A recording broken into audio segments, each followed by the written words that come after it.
Welcome back, everyone. We are live here on Day 5 at the Bloomfield Hills Challenger, and we are here with our second quarterfinalist now in the men's singles draw, Tennys Sandgren. Tennis, congratulations on the 3-set victory. You knocked out the top seed, James Duckworth. What do you think about your performance today?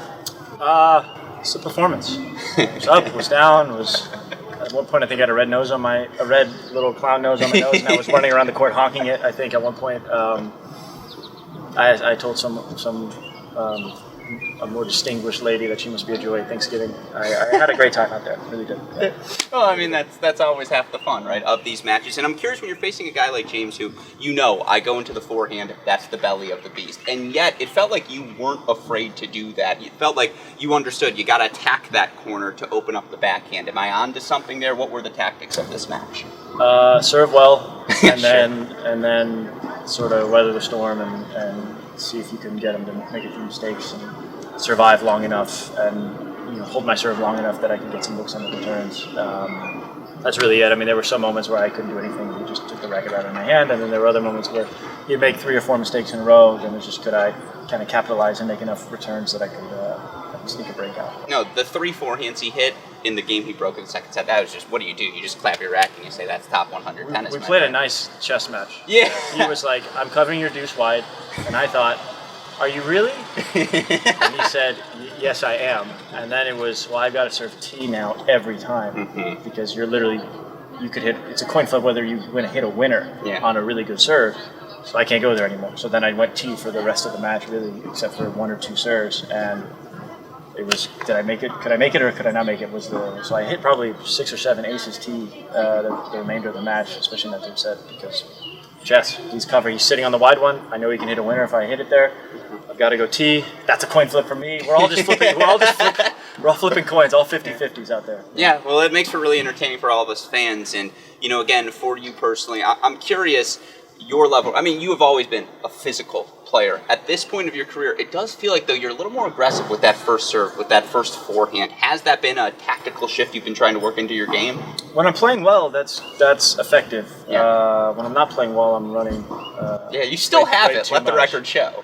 I'm actually moving pretty good. I'm covering the court pretty well. I feel pretty healthy, which is great. Knock on wood. Wherever it is. It's going to struggle. I feel like I'm turning back some of my years a little bit. I felt like an old 30-year-old last year, but this year I'm feeling a little more spry, maybe 27, 28. So I'm hoping to get a few more good years, but not at 200. I got to win some matches. I got to get that ranking back up there so I can survive a little bit. The eggs are expensive nowadays. It's not the same when it was in 2010. Prize money's going up, but the cost of living is going up. So you got to win some tennis matches. That's half the fun. You're too young to use the word spry to describe yourself. That's reserved for the 60s. Oh, I'm not. Fair enough. Well, then, I'm not. My last question for you, because again, you have had experience, and you're someone who played college tennis, and believe me, we'll go into the J.P. Smith, Davy Sandgren teams, Ryan Williams days a different time, but this is the first rollout of the ATP Challenger Accelerator program, and I am curious your thoughts on that program, the benefit it is just, for college tennis, for ATP Challenger tennis. It's a mixed bag. I mean, it's a good thing in respect to college tennis has shown itself to be a pathway to the pros, but it's also shown itself to be a pathway without that in place too. So you're essentially taking spots away from guys that are full-time traveling.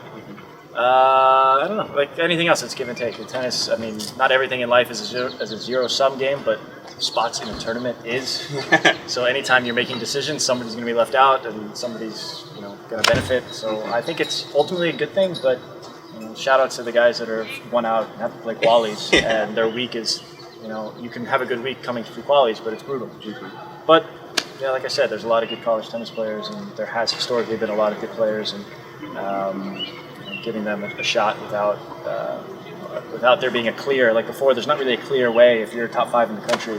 I'm not exactly sure what the rules are, but if there's not really a clear way. You got to go either you're from the States and you get USTA wildcards in the tournaments, and hopefully you take advantage, or you've got to go grind futures qualies.